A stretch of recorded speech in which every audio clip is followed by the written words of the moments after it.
Hey everyone, and welcome to Blades of Mayari. We are a Filipino-Canadian-led fantasy actual play podcast, inspired by pre-colonial Filipino mythology. Our show is powered by a tabletop role-playing game system called FateCore. If you aren't familiar with FateCore, no worries at all. We'll explain a little bit as we go along, and you can also check out one of our other episodes called How to Play Fate. My name is Ross Papa, my pronouns are he, him, and I'll be the game master for this campaign. This is my first time running a game of Fate or putting together a podcast, so mistakes will happen as they go, but we'll learn, we'll improve, and we'll keep moving forward. Joining me today are 4 players. We'll go around the table and have them introduce themselves. Hey, thanks, Ross. Hi, everyone. My name is Kevin Suloxon. Pronouns are he, him, and I don't have any experience with Fate and very little tabletop RPG experience as well. But super excited to learn and make mistakes and have fun. And you'll learn more about my character and our characters later on, but super excited to be here. Hi, all. I'm Ren Domingo. My pronouns are she and her. My experiences in tabletop are very few and far in between. I started playing D&D around last year, and this is my first experience with Fate. Like what Kevin said, we'll tell you all about our characters later. Hope you guys are excited for this. What about you, TJ? Thanks, Ren. Hey, I'm TJ Benate, also known as my artist name, The Noise Witch. My pronouns are they, them, and I love RPGs of all kind, but I'm not super familiar with Fate, so I'm super excited to get started with our awesome cast. I'll pass it over to you, Mikey. Hi, my name is Mickee Reyes. My pronouns are he, him. And this is my first time playing a tabletop RPG. I'm excited. I've been playing like a lot of MMO RPGs, but it's my first time playing this one. Excited to tell some stories, make some memories, and have a good time. Awesome, thanks everyone. So Mikey, what is this episode about? This episode is kind of an express session 0. We brainstorm some details about the campaign, characters beforehand, and we'll go share all that with you step by step. If you're curious on how the characters are made, built, and things like that, listen on.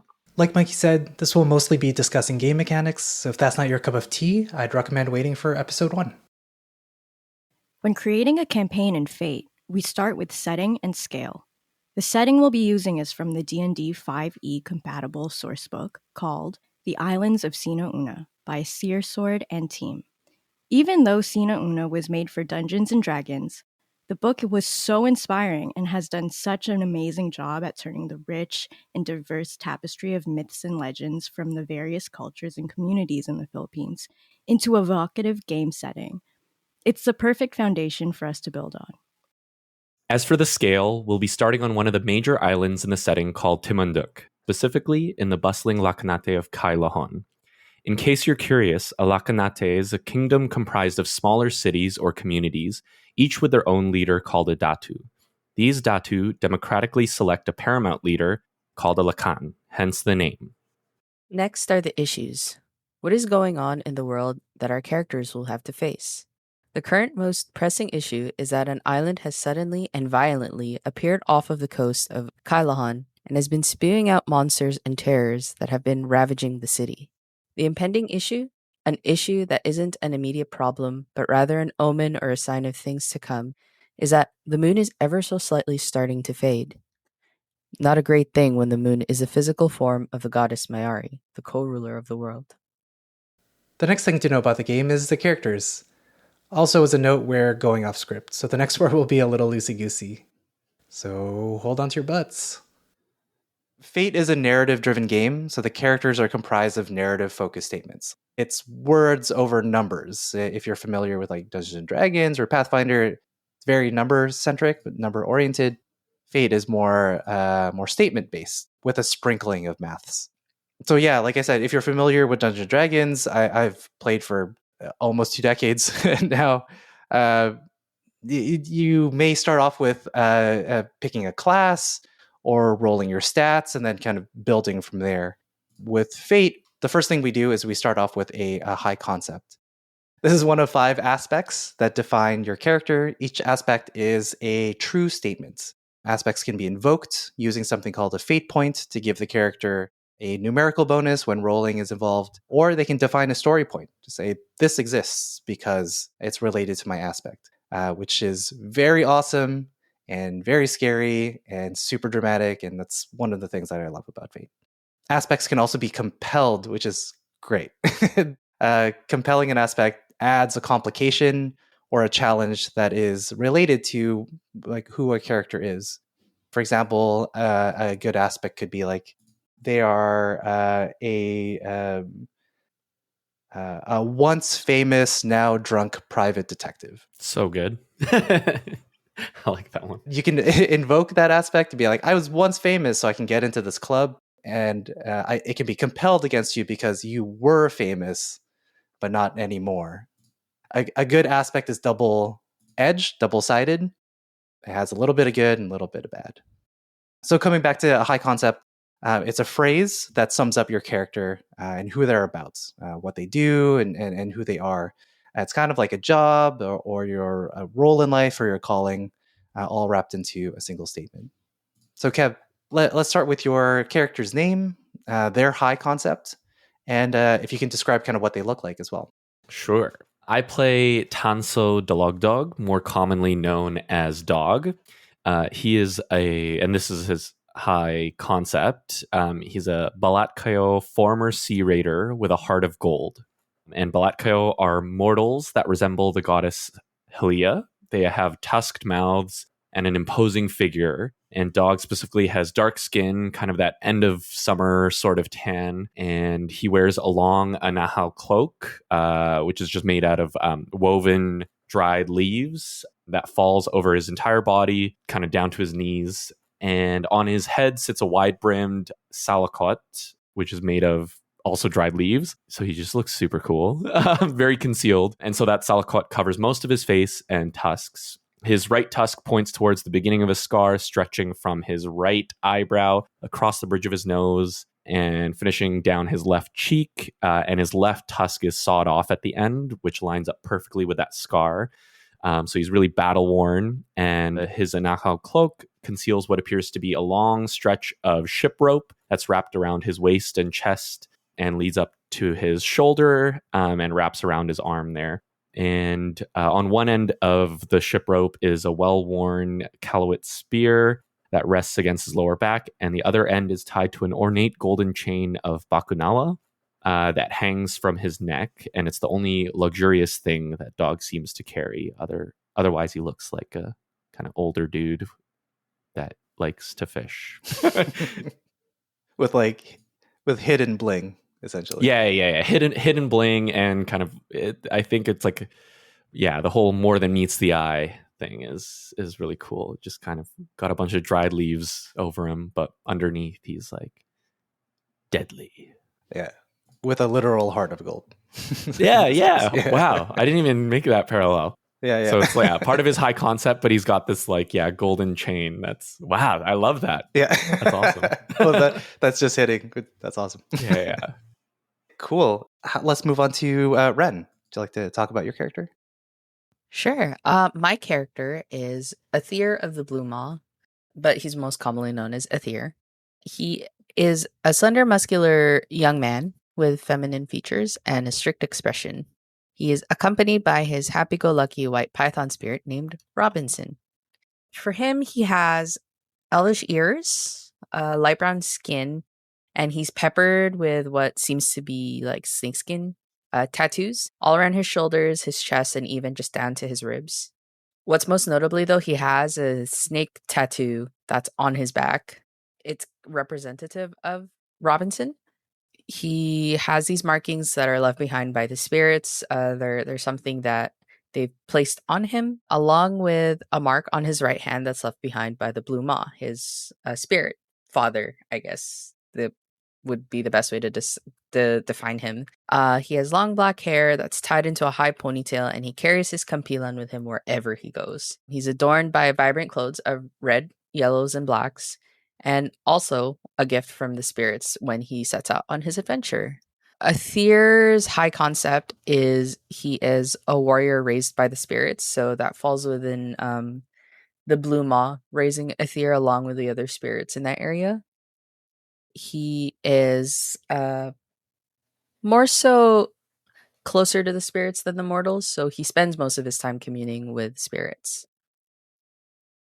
Mickee, tell us about your character. The name of my character is Batara Basa, but everyone just calls him Batara. He's an Umalagad, is basically a person who died and is brought back to the physical world as a big albino crocodile. He's like around like 7 feet and like in the form of like maybe a sumo wrestler, kind of muscular but also thick. He wears a bahag, and it looks like an apron because he is also fond of cooking. He has piercing red eyes and sharp teeth, but you can often find him with a gentle grin on his face. Strangers may mistake that as a scary look. He carries a palayok on his side, which is an iron pan. It just dangles on his side, and it's very big. On his back, he carries a bamboo spear, which is called a pinga spear, but it actually also doubles as a lunchbox, which has little compartments to store his food. His high concept is Umalagad Iron Chef, which basically means he's a crocodile man who is tough and loves to cook. And that's Batara. Let's pass it off to TJ. Hey, my character's name is Hiraya, and Hiraya is an Aswang with a very strange problem. When you visualize Hiraya, they wear simple and understated clothing, usually in dark linens, a belly top, flowing pants. Their long hair is usually braided, reaching their lower back, and they tuck small trinkets and gold beads in it and all sorts of mysteries. Hiraya's high concept is that they're an exiled, illegitimate child of the Aswang Datu Bakal. They're usually found with a furrowed brow and lost in thought, their eyes red. And why are they so hangry? Well, you'll figure out when we discover more about Hiraya in our podcast. Okay, cool. Yeah, so those statements hopefully give a pretty good summation already, or gives you a good idea of who everybody is. Any good hero also has a really, really good problem. So the next aspect of our characters is the trouble.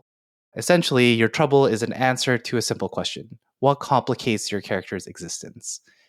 So this time, let's start with Mickee. What's Batara's trouble? Batara's trouble is hidden scars of the past. So, being an Umalagad, he's conflicted by his past life and his normal life, and trying to connect the pieces of who he is and who he was in the past, and still trying to figure out who his family was and if they're still here. So he really just finds it hard to know who he is as a person, and is he still who he was? Just too many questions around his head. I think. That's Batara. All right, TJ, let me hear it. What's TJ's? Oh, wait, what's Haraya's trouble? Oh, Hiraya is so troubled. They are a conflicted guardian of a curse, and this particular curse gives them high empathy, which is a very complicated quality for an Aswang. So their moral compass is pretty much driven by this sense of empathy, but they're still an Aswang. So as you can probably imagine, there's going to be a lot of complex scenarios or situations that Hiraya will find themselves in. And maybe for those unfamiliar with an aswang, what is that? An aswang is an umbrella term that we use in Filipino culture to describe like malevolent or evil creatures. This could be anything that's similar to like the English or Western version of like vampires or ghouls or monsters of any kind. And when we're talking about aswang in this world, aswang are like a very particular type of humanoid creatures. Think vampire meets Meets like werewolf, meets Yeah, werewolf. That's what I was meets- thinking, actually. flying demon. Yeah, are we allowed to pop culture drop? Yeah. Think like not charming Cullens from the Twilight universe. But like they can dislocate their jaw and have long tongues and bat wings. Yeah, and wings, and do really freaky stuff. Yeah. Yeah. It's a wide range for sure. But yeah, It's what nightmares are made out of. yeah. Thank you. For those unfamiliar, it's it's one of the kind of quote unquote base or very very well known creatures in Filipino mythology. I'll pass it on to Ren. What's your trouble? My trouble is that I was voluntold by my dad to do the thing. As someone who grew up in the spiritual realm, Aether doesn't really have an emotional attachment to anything outside or in the mortal world. So he finds himself helping out because his dad told him that he had to go, basically. And he kind of has to do it begrudgingly, but he'll do it to the best of his abilities because he's just that kind of person. Yeah. So it's a little not too bad. How about you, Kev?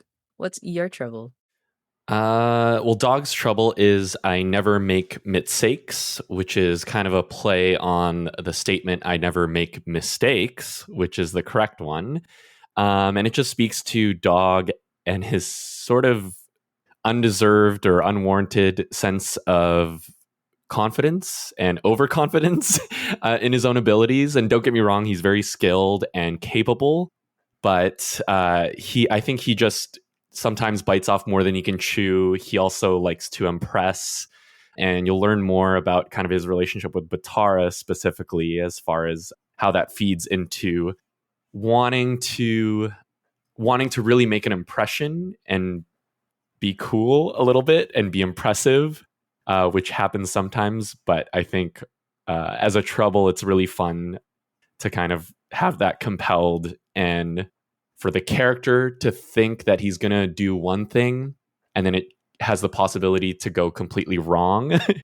Narratively is a lot of fun. So yeah, he never makes mistakes, but mistakes he makes a lot of them. So yeah, that's Dog's trouble. Awesome. So the remaining aspects are usually tied with a character's backstory, specifically an adventure that they've gone on with another character or something of that nature. We're taking a bit of a different approach. In our world, the physical form and the animating spirit are super important. Everything has it. Everything that is alive has it. So the trees, the people, animals, and things that aren't alive have it as well. So rocks and mountains and wind and storms, they all have a physical form and an animating spirit.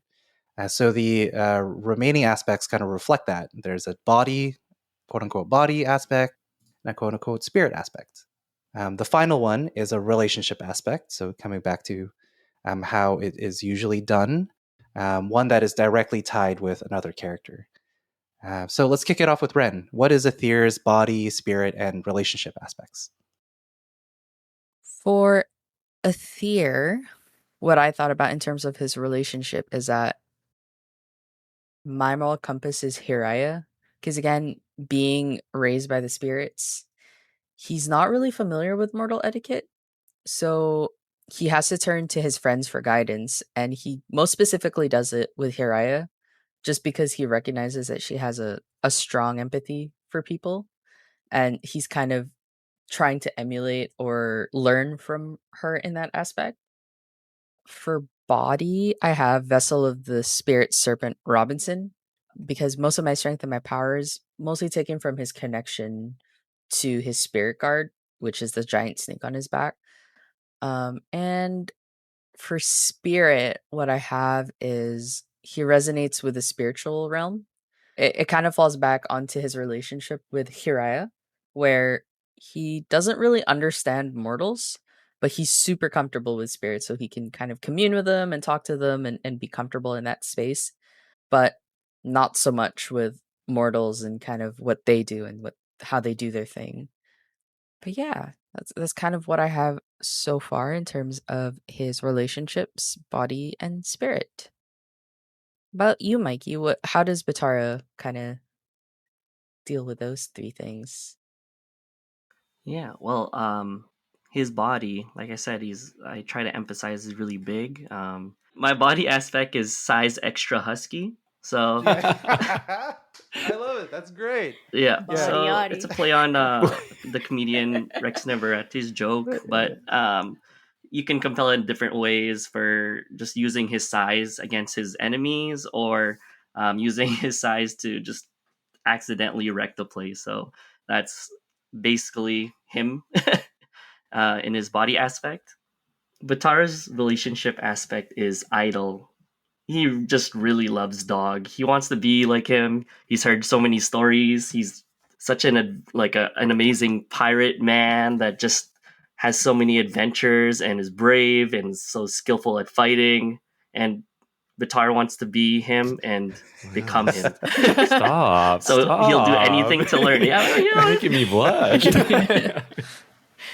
he's such a cool guy. And that's how I just imagine Batara doing like the Will Smith Yeah. meme of like the Presenting. showing off. Look at this man. We should edit that one. Batara's head Yeah. onto it. Yeah. Yeah. And then on the other end is just Yeah. Dog going. Yeah. Oh, Hands on the hip. He's the guy. He's him. He's the guy. He's the guy. Copyright. I'm the guy. In a spirit aspect, most people or things and spirits have a feeling or a comfortability. His aspect is called "You Remind Me of My Kuya," so everyone So good. will see him as a kuya and have a feeling of comfortability, maybe to open up or even feel more willing to help out or give information because of a kuya, right? Or it could be in another sense that it reminds you of a kuya that was not so good to them. So who knows? Who knows? That's good. And what is a kuya for those unfamiliar? Oh yes, kuya is a term for big brother. Yes, an older brother. That's more correct, I would say. Mm-hmm. Yeah. In Batara's case, a big brother. Yes. That is right. Husky. Extra husky. Let's pass Let's pass it off to Kevin. Sure. So my dog's body aspect is my trusty, rusty harpoon. So his main weapon is like a reliable tool of his, and it's this harpoon that is, tied to that rope that's wrapped around his body. So it's always close, always on hand. But it has seen better days, so to speak. So it's kind of towards the end of its life, I would say. So he'd probably be really heartbroken if it broke. But for now, that's his body aspect. It has to do with kind of his main weapon and tool. His spirit aspect is I avoid the spirits and the spirits avoid me. And so I just think that the spirits and everything spiritual, it kind of gives Dog the heebie-jeebies, so to speak. So I think he acknowledges that it's an important part of a lot, like, the lives of his companions and those around him and the world around him.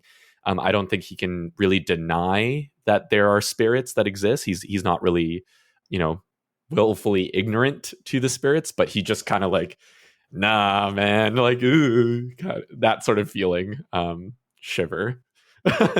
So he avoids the spirits, and then I think the spirits likewise know that he's a little like he avoids them. So the spirits don't really, but I don't know. Maybe they do. We'll see. And then Is it like Misty and Bug Pokemon? yeah. Like she's kind of like weirded out. Maybe a little less like kawaii anime. Sure.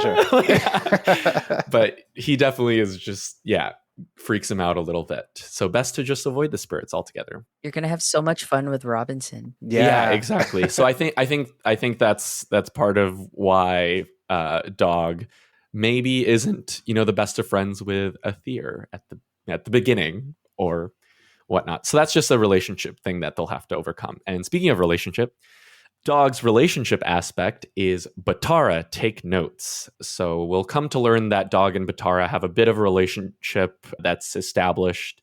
That's somewhat of a mentorship that Dog both likes and doesn't like, because Batara is a thick, husky boy that's very eager and willing to learn, but Dog isn't always eager to teach. If that makes sense. But I think he likes the fact that there's someone looking up to him, and he likes to impress people. So I think he's a bit of a showboat. So that's his relationship aspect. And I think last but not least, we have TJ talking about Hiraya. Oh, Hiraya. So their body yaddy aspect is that body yaddy yaddy yaddy. Every time we say body, I keep thinking of that. Their body aspect is that they are human by day, aswang by night. And obviously, we know that they are inherently always an aswang. But what this means is that by day, it is more unsuspecting. Like their aswang qualities are not as noticeable. They can navigate towns, cities, crowds, and just kind of pass as a regular human. But by night, their aswang qualities get illuminated by the nighttime. So they have more opalescent appearance. It's more apparent that their skin is like uncannily perfect and just very hard and defined. And also the qualities that make up aswang characteristics are more noticeable. They have red eyes. They've got like an uncannily strong appearance, like a little too strong. Whereas during the day, they just kind of look like a human. They can just pass if you don't notice. And so, as you can imagine, that comes with some pros and cons because of the daytime or nighttime whenever they're doing certain things. Hiraya's spirit aspect is that they need to protect the babies, all babies. So they believe that all life is valuable, and this is a direct byproduct of the fact that they are cursed with empathy. So they're highly sensitive to all life around them, and they think that all life is valuable and worth saving, which we can imagine will come with some interesting conundrums down the road. And their relationship aspect is when Batara cooks, I eat. I like to call this the Chef Boyardee aspect. Yeah. And what this means is because Hiraya is an Aswang, they don't necessarily need to eat mortal food, but they can. And so, as an Aswang, they can eat people, they can eat creatures, they can eat small critters for energy, but they love Batara's cooking. And Batara's cooking is like unparalleled. So whenever Batara cooks, I eat. And this can also translate into other scenarios too. Like we'll find out more in gameplay how this aspect can come into play or even come into battle. Dun dun dun. All right, so now we move on to skills. Skills are the main way that the characters interact with the world. This is where all the dice rolling comes in, and all the fun maths that people love, or may not super like. But it's the way that we resolve how our characters do something, whether they are overcoming an obstacle or creating an advantage for their people or for themselves, fighting or defending. It's all done through skills. So every character gets one great skill, which equates to a +4, 2 good skills, which equates to a +3, 3 fair skills, which equates to a +2 to their roll, and 4 average skills, which equates to a +1 to their rolls. The rest are mediocre, so they just a flat 0. You roll and see what you get.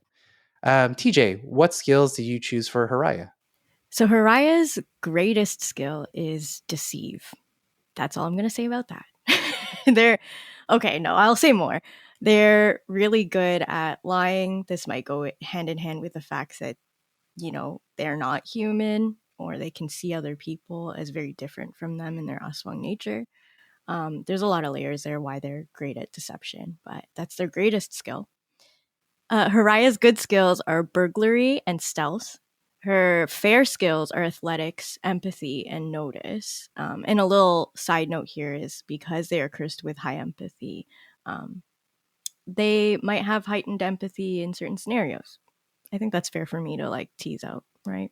And their average skills are fight, investigate, physique, and will. The rest are mediocre. I will pass it on to here. how Batara's skills are. Thank you. Well, my great skill, I would say, is physique, known for his size. So, good is his crafts and rapport, because he likes to cook and also likes to make conversation. So, those kind of go hand in hand when he just goes on his adventures. It's a good way of connecting food and people chats. My fair abilities are athletics, empathy, and fight. A bit of mix from his past life and his current life. And his average skills are notice, provoke, resources, and will. And the rest is mediocre. And I will pass it off to Ren. For Aether, his great is fight because he's a little fighty boy. Good, we've got athletics and shoot. That's a little bit more on his connection with Robinson and his magic. Fair, I have lore, physique, and will. Average, crafts, empathy, investigate, and ride. And everything else is mediocre. Kevin, what you got? All right. So Dog's greatest skill is athletics. He's just good at climbing, and he's familiar with, running on the ships that he was on. And so he's just very athletic naturally. His good skills are fight and shoot because he is a fighter, not a lover, but he's also kind of a lover. So good at fighting, good at throwing his harpoon. His fair skills are burglary, investigate, and ride, which all kind of speak to his experience as a former sea raider. His average skills are deceive, notice, physique, and rapport. And then everything else is mediocre, but I think he's anything but mediocre, but that's just how fate is. So all his other skills are mediocre, but yeah, that's Dog.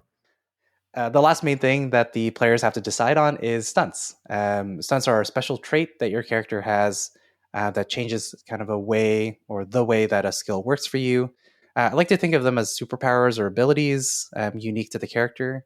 Sometimes a stunt gives you a numeric bonus. Sometimes it lets you use a skill in a different way, or just straight up gives you like a new thing. So, Kevin, what are dog stunts and what do they do? Yeah, Dog stunts. His first one is Barbed Harpoon, which inflicts a mild consequence on an enemy once per scene or per encounter. His next stunt is Harpoon Traversal, which gives Dog +2 to athletics when traversing difficult terrain. I'd like to think of this stunt as giving him kind of like Spider-Man-like abilities when it comes to traversing environments, using his harpoon, which is just, again, uniquely tied with a rope. So I just think that the Spider-Man aspect in like this world would be so cool. So like Spider-Man meets Attack on Titan. Oh yeah, totally. Kinda, Yeah. That'd be yeah. That's the vibe. That's the vibe that I'm going for. Yeah. And then his final stunt is Get Over Here. That's pretty good. Which is use burglary to trigger switches or bring small items towards you. So kind of like that whole Scorpion move in Mortal Kombat of like being able to pull your enemy with his little like harpoon rope thing. Same thing with Dog. But I also like the ability that, if there's a trap or certain things that need that are far away, that he can, trigger those things from a distance. And you'll notice that all of my stunts have to do with utilizing my harpoon. So that's like a big kind of component of Dog mechanically, but also narratively. That harpoon is, again, his trusty, rusty harpoon. Totally. So very, very important. And let's go with Ren. What are your stunts? I just wanted to, like, you were talking about how you wanted him to be Spider-Man, and I had, in the Simpsons movie where he has Spider-Pig, and I just replaced all of Spider-Pig with Spider-Dog. Spider-Dog, Spider. Yeah. There's got to be a Spider-Dog in the multiverse, right? Multiverse. Probably, Yeah, totally. In the Spider-Verse. I know there's a Spider-Cat. Yeah. That's like a specific thing, but there's got to be one. Spider-Cat is amazing. I love Spider-Cat. Anyway, For my stunts, I have something called Kambal Ahas, and if you translate that to English, it's called my twin snake. Uh, so the stunt is when I fight and succeed with style, replace your boost with a mild consequence. I think the easier way to explain it is if I hit someone really good, I can make them tired or knock them down, prone, and just give them a little bit more of a hard time. The other stunt I have is called Snake Eyes. So this is if I send Robinson out to scout or investigate, I get a +2 to my investigate.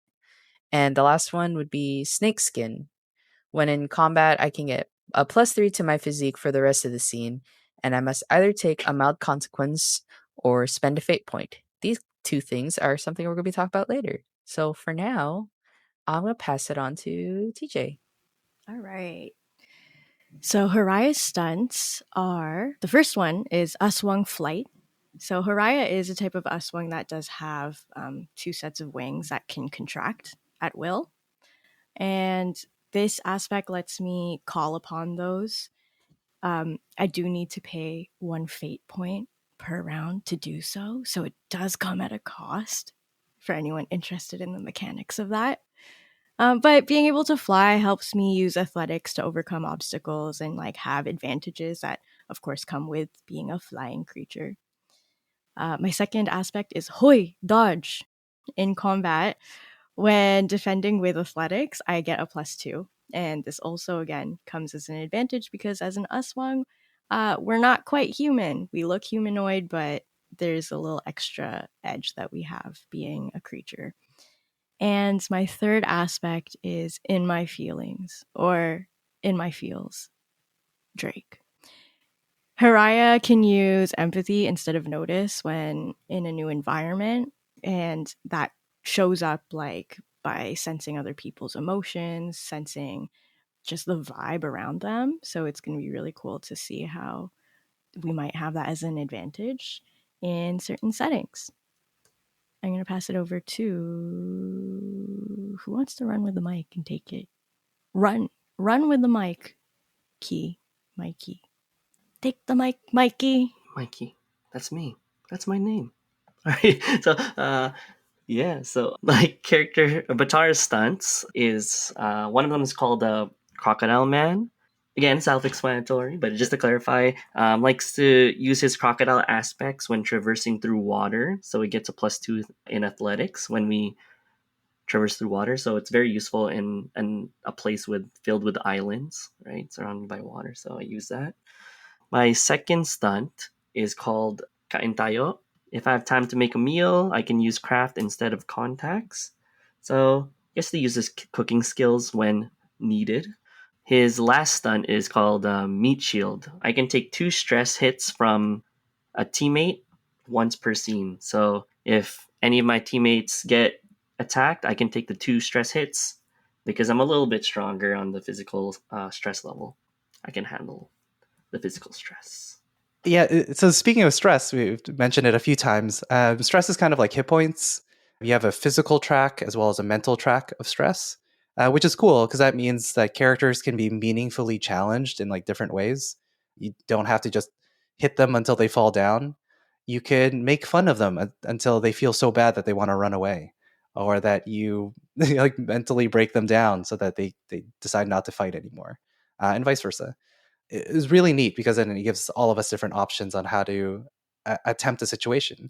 It also means that social encounters can kind of be measured, right? Like the embarrassments or your lack of diplomacy could be an attack on your mental stress, essentially.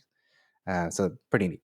Once your stress tracks fill up, then you start to take consequences, each one being more and more severe.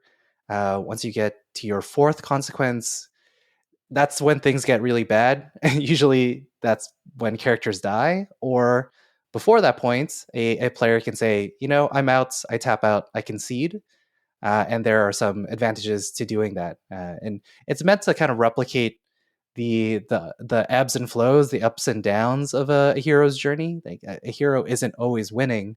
There are some really significant setbacks, and that's what makes it really interesting. So there's that back and forth of being really able and capable, and then losing that really pivotal battle just to come back to win again. So that's why consequences are really cool.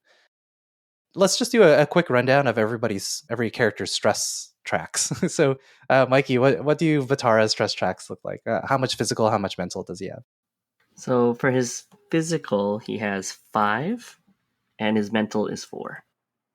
Dog has 4 physical stress and 3 mental stress. Actually, for Aether, it's 4 physical and 4 mental. For Hiraya, it's also 4 physical and 4 mental.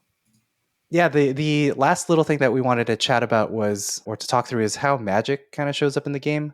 Fate doesn't have a base magic system like Dungeons and Dragons, where there's all of these spells and spell slots and kind of etc. Usually, the way that Fate deals with magic is that there's an aspect or a skill that lets you do magic, and then you can just do whatever you want, whatever you can come up with. So if I had an aspect called Waterbender, I can do all the things that a Waterbender can do. It can be a little open ended for all the D&D wizard and cleric mains out there. Like, it's like, but what exactly can I do? Right? That's what I was thinking of when learning about the system. I think it's really awesome because it better relates to the world and pre-colonial Filipino culture and mythology. In our setting, the fundamental understanding of the world is through animism, like the belief that every element of life, every rock, tree, creature, natural phenomenon is inhabited by a animating soul. So the source of magic can be traced back to these spirits, which is accessed through an exchange. It might be an example could be like farmers giving a sacrifice to the rice spirits for a bountiful harvest, or someone making a deal with a powerful aswang to curse another person. Our characters can access kind of 4 levels of magic: lesser, minor, major, and significant. Each one requires a relevant sacrifice.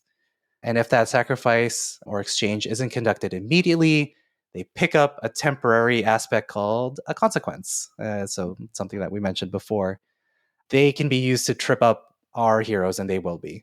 These consequences can only be removed through fulfilling that sacrifice or exchange or act of service that spirit that they made a deal with has asked them to do. We're hoping that this magic system is way more freeform, way more powerful, but also that the cost of magic has narrative complications, which is, really important because that makes it really, really interesting. All right, I think that's it. That's a lot to take in.